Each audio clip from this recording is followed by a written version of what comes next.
Hey sewing family, you're welcome back to the channel. So in this tutorial I'm going to be learning how to make this bubu style. You can see, so this was the outcome of mine when I was done making it. Alright, if you are interested, please keep watching and please remember to subscribe, like and share the video. Thanks guys. So now this is actually the outcome of mine. Now let's get right into the video. So I'll be using an Ankara fabric. Now go ahead to lay it on the floor. So I laid both the front and the back piece together because I'm going to be working with it together at once. So the difference between the front and the back is the 1.5 inch zipper allowance. I've already gone ahead to add. So here is my 1.5 inch for the back because this gown is going to have a zipper. Alright, so for the front you can see that it has no opening. It is covered, like it is not splitted into two, just the back is splitted. Now I'm going to be working on the front piece first. So from the front piece I will go ahead to take my shoulder measurement. Note that my tape rule is reading only from the front. Then this excess right here will serve as my sleeve and the sleeve length and the completion of my shoulder. Alright, so from that point now go ahead to locate all my measurements. So I'll locate the bust on 10, the waist on 16, and then the hip on 24. So this is just the basic bust for my client, so you can go ahead and confirm that on your client's body as well. Then the length of this is 58, but I went ahead to add extra 2 inch to this for my allowance, so I have exactly 60 inch folded like that. So now on the neck, remember I'm working with the front again. On the neck I'll be using 3.5 for the neck wideness, and then for the depth as well I'll be using 3.5, 3.5 as well. Now having done that, now connect this together so that I have a curve, my neck curve. So once I'm done with this, now remember that this will have a keyhole, and then the keyhole is really not that wide, so I'll be going down by 1.5 inch, which will make it a total of 5 inch. That is the 3.5 I already went down by plus another 1.5, which will make it a total of 5 inch. So take note of this while cutting yours, depending on where your client wants it.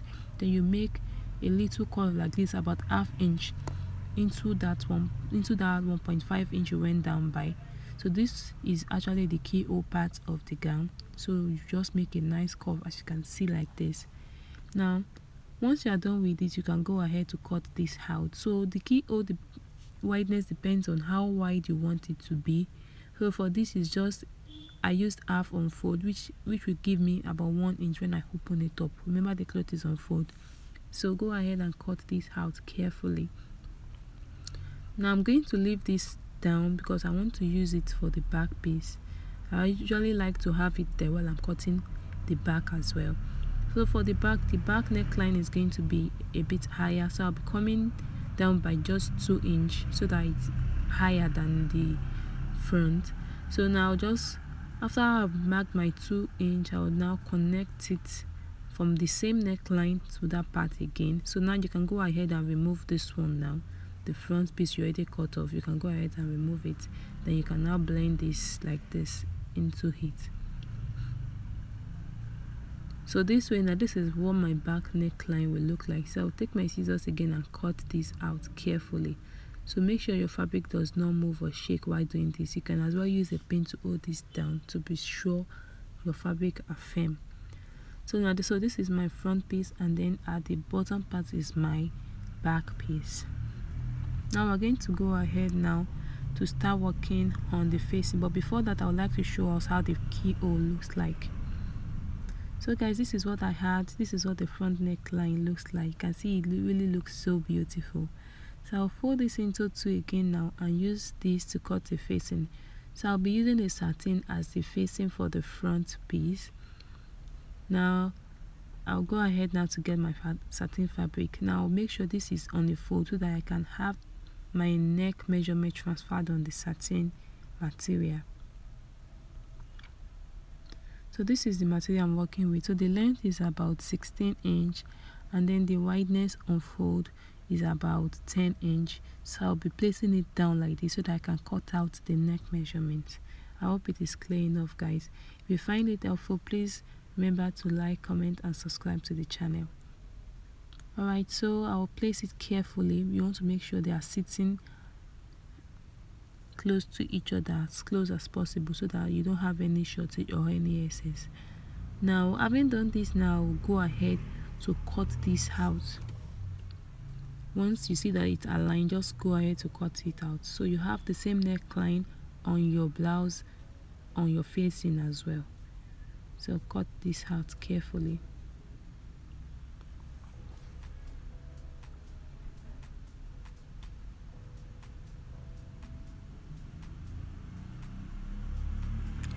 So lovelies, I already went ahead to cut it out. You can see I have the same thing I have on the front, on the facing as well.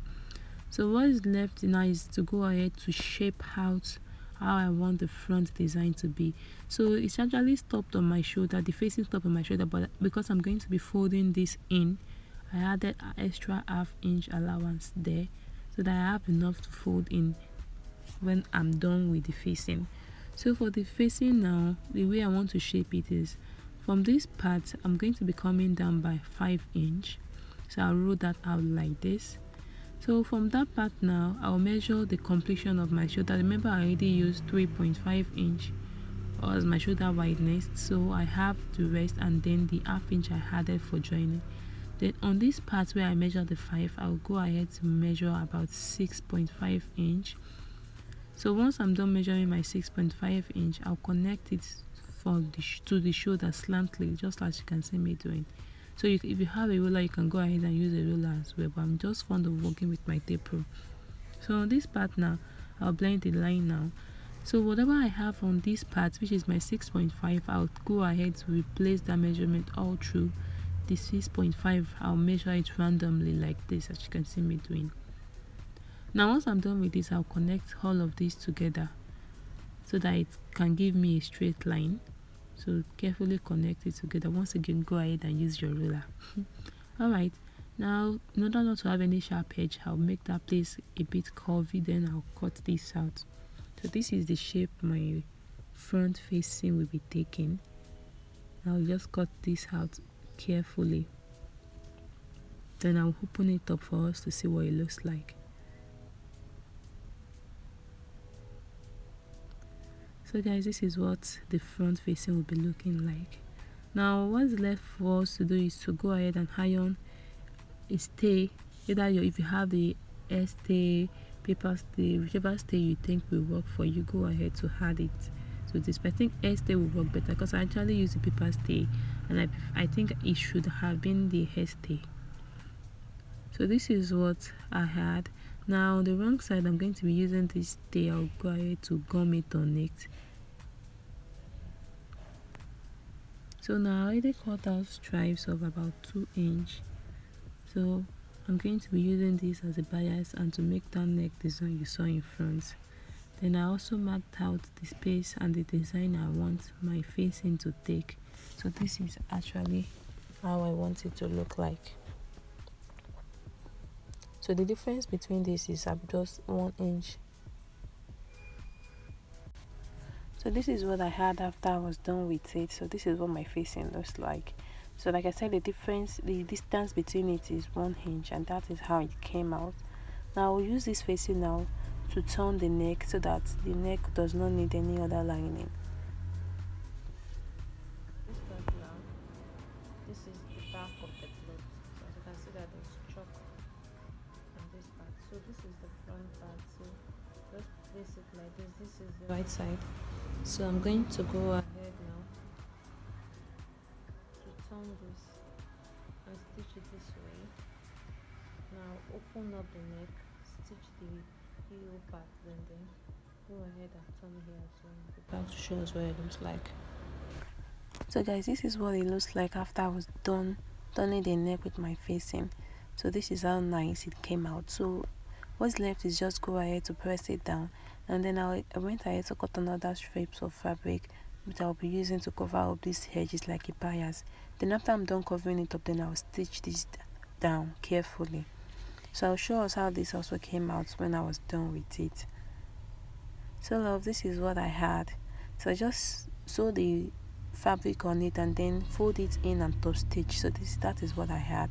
So it came out so nice. and I think I really like the outcome. So now what's left for us is just to go ahead and shape this out.